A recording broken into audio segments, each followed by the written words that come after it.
नमस्कार आनन्द खबर एआई का प्रिय दर्शकहरू, म किमी फेरि नयाँ भिडियो लिएर उपस्थित भएकी छु। तपाई सबैलाई आजको विशेष समाचारमा स्वागत छ।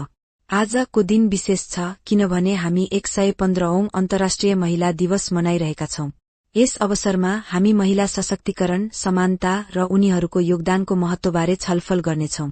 115औं अन्तर्राष्ट्रिय महिला दिवस ऐतिहासिक पृष्ठभूमि। आज मार्च 8, 2025 विश्वभर अन्तर्राष्ट्रिय महिला दिवस हर्षोल्लासका साथ मनाइँदैछ।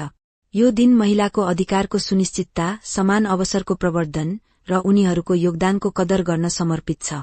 महिला दिवसको सुरुवात सन् 1910 मा क्लारा जेटकिनले गरेकी थिइन् र त्यसैता यस दिनले ऐतिहासिक महत्व ओगट्दै आएको छ। महिलाको योगदान र समक्ष चुनौतीहरू। महिलाहरू समाजका हरेक क्षेत्रमा उत्कृष्ट योगदान दिँदै आएका छन्, तर अझै पनि उनीहरूले केही चुनौतीहरूको सामना गरिरहेका छन्। सामाजिक भेदभाव।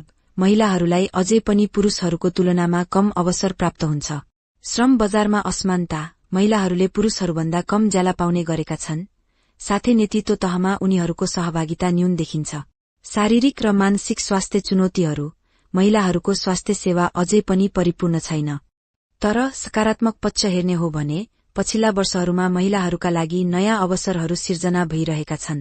रिमोट वर्क, स्टार्टअप, उद्यमशीलता र प्रविधि क्षेत्रमा उनीहरूको सहभागिता बढ्दै गएको छ। आज 115औं अन्तर्राष्ट्रिय महिला दिवसको अवसरमा हामी सबै महिलाहरूलाई सम्मान गर्दै उनीहरूको संघर्ष र सफलताको कदर गर्दछौं। महिला समानता र अधिकारलाई अझ सशक्त बनाउने दिशामा हामी सबैले प्रतिबद्धता जनाउनु आवश्यक छ।